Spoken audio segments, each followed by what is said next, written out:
তাহলে আপনারা ওখানে করেনটা কি সেটা বলেন। এখন কি বাংলা ভাষায় সব থেকে অশ্লীল শব্দ প্রয়োগ করলে ভালো লাগবে? কোন জিনিসটা ছেড়েন ওখানে বসে বলেন, কাটটা ছেড়েন। 10 মাস বসে এখানে বলতে হইতেছে আমাদের একটা চুপুর অপসারণ করাইতে পারি নাই, গেছে মব বলছেন, সংবিধান বাতিল করেন নাই, জুলাইয়ের ঘোষণাপত্র দেন নাই, ফ্যাসিস্ট লীগ নিষিদ্ধ করেন নাই, গণহত্যার বিচারও বলতেছেন জনগণ করবে। আপনার কাজটা কি? না আপনার কাজ কি বলেন। দেখেন মুশকিলটা হলো বিএনপিকে আমরা অনেক গালিগালাজ করি, কিন্তু অনেকগুলো প্রশ্ন বিএনপি লেজিট কোশ্চেন তুলেছে। শুধু তাদের ভোকাল, তাদের ভয়েস, তাদের কোশ্চেনের রেইজিং এর অ্যাটিটিউড ভালো না হওয়ার কারণে সবাই ট্রল করেছে। আজকে তো আমাদেরও তাহলে বলতে হচ্ছে এই সরকারের লেজিটিমেসি কি। এই সরকারের এতদিন ধরে বলেছি তার একমাত্র বৈধতা জুলাইয়ের হাজারো শহীদের রক্ত, হাজারো পঙ্গু, হাজারো অন্ধ। আমি এই মাত্র আমার ফোনে এসেছে, আপনাদেরকে, আপনার সাংবাদিক বন্ধুরা চাইলে আপনাদেরকে দেখাতে পারবো। আমাদের এক আহত ভাই যার বাংলাদেশে চিকিৎসা হয় নাই, এখন সে থাইল্যান্ডে চিকিৎসাধীন আছেন।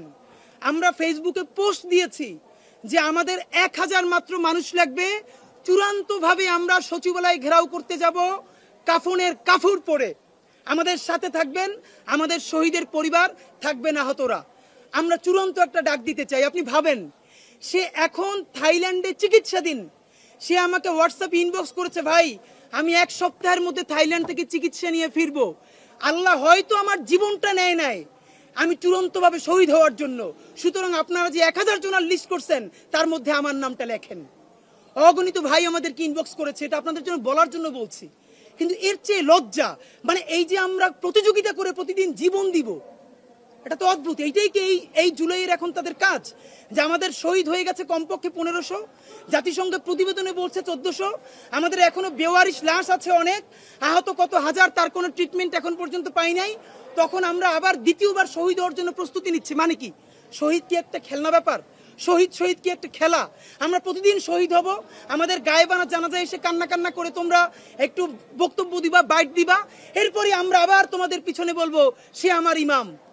ডক্টর ইউনূস সাহেব, আপনি আমাদের ততক্ষণ পর্যন্ত মুরব্বী, ততক্ষণ পর্যন্ত আপনি আমাদের গার্ডিয়ান, যতক্ষণ পর্যন্ত আপনি বাংলাদেশের স্বাধীনতার সার্বভৌমত্বের মানুষ, ঠিক যতক্ষণ না পর্যন্ত আপনি বাংলাদেশের স্বাধীনতা সার্বভৌমত্বের প্রশ্নে, খুনি আওয়ামী লীগ গণহত্যার ফ্যাসিবাদের বিচার করার প্রশ্নে আপনি কারো সাথে আপোষ না করবেন, ততক্ষণ পর্যন্ত আপনি আমাদের সিপাহ সালার।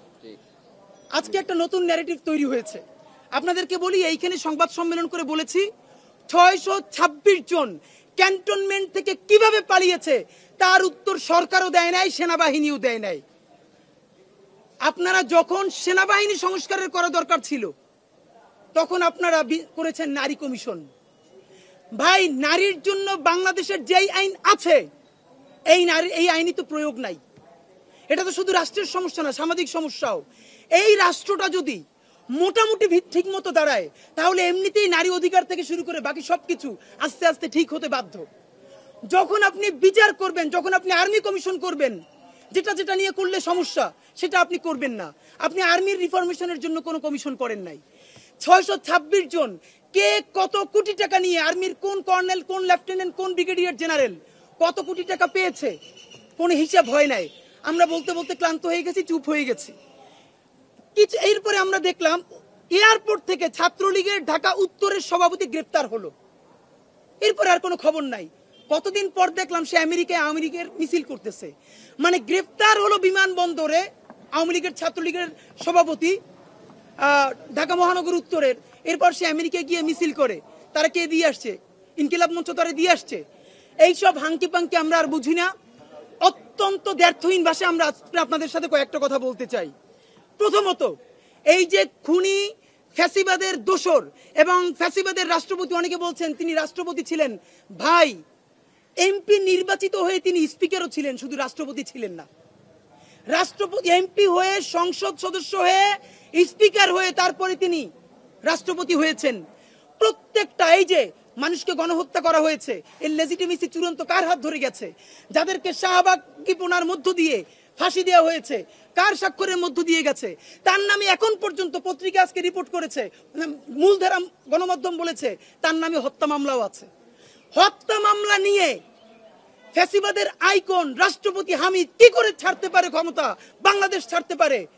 এখন আজকে নতুন করে বলা হচ্ছে, একটা টেক্সট খুব ভাইরাল হয়েছে, রাষ্ট্রপতির অফিস থেকে নাকি মানে তাকে ছেড়ে দিতে বলা হয়েছে।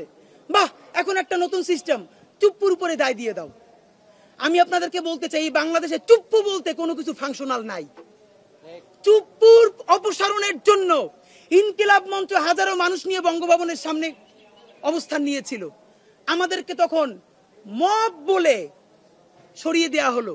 বাহ, এরপরে আমরা বললাম এই ফ্যাসিবাদের সাংবিধানিক কাঠামো সরাইতে হবে, সংবিধানকে লাল কার্ড দেখাইলাম। আমাদেরকে বললো দেশে সাংবিধানিক শূন্যতা তৈরি হবে, আমরা সরে গেলাম। এইরকম আমরা সর্বশেষ বললাম জুলাইয়ের ঘোষণাপত্র দেন। জুলাইয়ের ঘোষণা না দিলে জুলাইও বাঁচবে না, বিপ্লবীরাও বাঁচবে না, বাংলাদেশও বাঁচবে না। নাই করে দেয়া হলো। সর্বশেষ বললাম গণহত্যার দায়, শেষ সিরিজ গণহত্যা করেছে, আওয়ামী লীগকে নিষিদ্ধ করেন। বাহ, আসিফ নজরুল সাহেব উনি বললেন এটা আইনের মাধ্যমে করা যাবে না। তিনি একবার ঐতিহ্যবাহী আওয়ামী লীগের প্রশ্ন তুললেন যে তারা ঐতিহ্য করেছে। বাংলাদেশ ধরেন, যে কোনো মানুষ বাংলাদেশকে স্বাধীন করার পর এরপর যদি মানুষকে শুট করে মারি ফেলে তার আর বিচার করা লাগবে না, মানে কথা একটাই, সে স্বাধীন করছে। এরপর সর্বশেষ বললাম গণহত্যার বিচার। আমাদের আশার বাতিঘর ডক্টর ইউনূস সাহেব সম্ভবত আল জাজিরায় এই যে কিছুদিন আগে বাইরে গেলেন, বনে আসলেন যে এরকম না, এটা জনগণ নিবে। সবই যদি জনগণ করে, প্রত্যেক দিন খেয়ে না খেয়ে 10 মাস ধরে যদি রাস্তায় পড়ে আছি আমরা, তাহলে আপনারা ওখানে করেনটা কি সেটা বলেন। এখন কি বাংলা ভাষায় সব থেকে অশ্লীল শব্দ প্রয়োগ করলে ভালো লাগবে? কোন জিনিসটা ছেড়েন ওখানে বসে বলেন, কাটটা ছেড়েন। 10 মাস বসে এখানে বলতে হইতেছে আমাদের একটা চুপ্পুর অপসারণ করাইতে পারি নাই, গেছে মব বলছেন, সংবিধান বাতিল করেন নাই, জুলাইয়ের ঘোষণাপত্র দেন নাই, ফ্যাসিস্ট লীগ নিষিদ্ধ করেন নাই, গণহত্যার বিচারও বলতেছেন জনগণ করবে। আপনার কাজটা কি? না আপনার কাজ কি বলেন? এখন কি দেখতেছি, ডজনকে ডজন উপদেষ্টা, প্রধান উপদেষ্টার বিশেষ সহকারী। কিরে ভাই, মানে কি আপনি 5 বছর ক্ষমতায় থাকতে চান? এত উপদেষ্টা আপনার লাগবে কেন? ওকে, উপদেষ্টাই যদি এত লাগে, নাম কাওয়াস্তে 2 জন ছাত্র উপদেষ্টা রাখছেন। আপনি তো এই ডক্টর ইউনূস নিজে বলেছেন না তিনি ক্ষমতায় এসেছেন, ছাত্ররা তাকে ক্ষমতায় বসিয়েছে। তাহলে ইনবিল্ট এই কথার মধ্যে আছে আপনার ক্ষমতার ভর কেন্দ্রে মিনিমাম অর্ধেক ছাত্রদের রিপ্রেজেন্টেশন থাকবে। এই ছাত্র মানে আমরা শুধু বৈষম্য বিরোধীকে বলি না, আমরা জানাককে বলি না, এমনকি এনসিপিও বলি না। ছাত্র মানে প্রাইভেট বিশ্ববিদ্যালয়ের ছাত্র, ছাত্র মানে কওমি মাদ্রাসার সেই শহীদদের পরিবার, ছাত্র মানে আমাদের নারীরা যারা জীবন দিয়ে রাস্তায় এই আওয়ামী লীগকে রুখে দিয়েছে। তাদের রিপ্রেজেন্টেশন কোথায়? যেই কেউ একটু ভোকাল হয়ে ওঠে তার একটু ডেকে নিয়ে 2-1টা পোস্ট দেয়, এরপরে তার বিরুদ্ধে সবাই ফেসবুকে পোস্ট দেয়, দমন হয়ে যায়। এসবের মানে কি? আপনাকে আমি বলতে চাই, অতি দ্রুত, আমরা চুপ্পুকে চিনি না, কিছুকে চিনি না, ডিবি থেকে নাকি অথবা এসবি থেকে, বিমানবন্দর থেকে বলা হয়েছে হামিদ চলে যাচ্ছে, রাষ্ট্রপতির অফিস থেকে বলা হয়েছে ছেড়ে দেওয়ার জন্য। 3 দিন সময় দিচ্ছি। 3 দিন মানে 3 দিন। আগামী 3 দিনের মধ্যে সরকারকে বলতে হবে রাষ্ট্রপতির অফিস থেকে হামিদকে ছেড়ে দেওয়ার জন্য কে ফোন দিয়েছে, হু ওয়াজ দ্য ম্যান, বলতে হবে, নাম ধরে বলতে হবে। যদি বলতে না পারেন, এই দায় প্রধানত স্বরাষ্ট্র উপদেষ্টার। বলবেন রাষ্ট্রের মধ্যে অনেক মেকানিজম আছে, আর্মি ফাংশন করে, যে যে মনে চায় ফাংশন করুক। এত ফাংশনাল কথা মনে কইরা হাজার হাজার মানুষ শহীদ হয় নাই। আমাদের সাথে এখনো শত শত শহীদ পরিবারের কথা হয়। তারা বলেছে তাদের সন্তানদেরকে আমাদের সাথে পাঠাবে, এখনো পাঠায়। আহত ভাইদেরকে সামনে নামাই না এখন পর্যন্ত। সর্বশেষ ভদ্রতার সাথে হাতে পায়ে ধরে বলতেছি, এরপরে ভদ্রতাও থাকবে না, সভ্যতাও থাকবে না। বাথরুম পরিষ্কার করার ঝাড়ু, স্যান্ডেল নিয়ে কিন্তু রাস্তায় নামবো। যদি আমাদের জীবনই চলে যায়, শহীদদের পরিবারে যদি আবারও গণহত্যা চালানো হয়, আমার যেই ভাইয়ের একটা চোখ অন্ধ হয়ে গেছে, বাকি চোখটাও যদি অন্ধ হয়ে যায়, ইন্টারিম শুদ্ধ কিন্তু বাংলাদেশে রক্তের বন্যা বয়ে যাবে। বললাম, আমাদেরকে বলা হয় আমরা ভায়োলেন্ট কথা কেন বলি, কত বড় হারামজাদা মার্কা কথা। কাজ করে ভায়োলেন্ট, গণহত্যাকারীরা পালাইতে দেয়, হাজার হাজার কোটি টাকা খায়, বদমাইশি করে, টেন্ডারবাজি করে, গণহত্যা প্রত্যেকটা খুনিকে সীমান্ত পার করে দেয়। আমাদেরকে বলে কি এত উচ্ছৃঙ্খল কথা বলে কেন? মানে এদেরকে দরকারই হলো কথার আগে জুতো মারা, এইটা মারতে পারি না, এইটা আমাদের ব্যর্থতা। তো দুনিয়ার যেই অসভ্য ভাষায় বললে এদের কানে লাগবে। আপনাদের মাধ্যমে বলি, এইখানে বসে স্বরাষ্ট্র উপদেষ্টাকে বলছিলাম আপনি থানায় থানায় যান, রাতে রাতে যান, অন্তত ওনাকে একটা ধন্যবাদ জানাই। এই কথা বলার পরের দিনই উনি প্রত্যেকটা থানায় রাতে 10-12টা করে থানায় গেছে। আপনাদের মনে আছে কিনা? উনি রাস্তায় গেছে, উনি থানায় গেছে, এবং ঠিকই রাহাজানি বন্ধ হয়েছিল। কিন্তু আজকে স্বরাষ্ট্র উপদেষ্টা মুরব্বী মানুষ, আমার বাপের চেয়েও আপনি বড়। আর একবার আপনারে বলি বাবা, আপনি যা করছেন অনেক কিছু করছেন। আপনি প্রেস কনফারেন্স করে বলবেন এইখানে ফোন দেওয়ার সাথে আমার দায় আছে, আমার অমুক অফিসার ফোন দিছে, অথবা এই ব্যাপারে আমি কিছু জানি না, বাকিটা দেখবে জনতা ইনশাআল্লাহ। কিন্তু আপনি দায় নিবেন না, মুরব্বী মানুষ। অকাজ করলে বলেন, না করলেও ঘোষণা করেন। নাম্বার 2, আমরা ব্যানারে লিখেছি ছাত্র উপদেষ্টাদের পদত্যাগ চাই। ছাত্র উপদেষ্টারা যে 2টা মন্ত্রণালয় চালান, তার সাথে হামিদের মন্ত্রণালয়ে যাওয়ার সাথে কোনো ম্যাচ করে না। কিন্তু আমরা তাদেরকে কেন যেতে বলি? তাদেরকে যেতে বলার একটা মাত্র কারণ, চুপ্পুর অপসারণ করা যায় নাই, সংবিধান বাতিল করা যায় নাই, জুলাইয়ের ঘোষণাপত্র দেওয়া যায় নাই, ফ্যাসিস্ট গণহত্যাকে নিষিদ্ধ করা যায় নাই, গণহত্যার বিচার শুরু করা যায় নাই।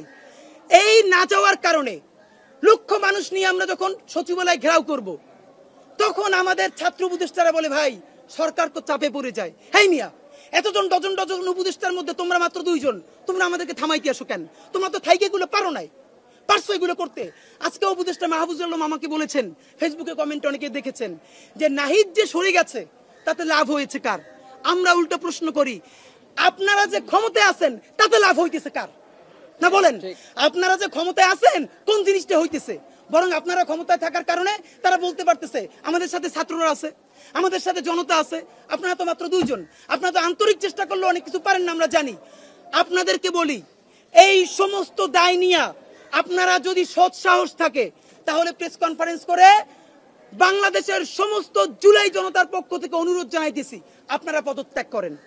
আপনারা পদত্যাগ করবেন এটা বলে যে আমরা জনতার একটা দাবি ওই সরকারকে দিয়ে বাস্তবায়ন করাইতে পারি নাই।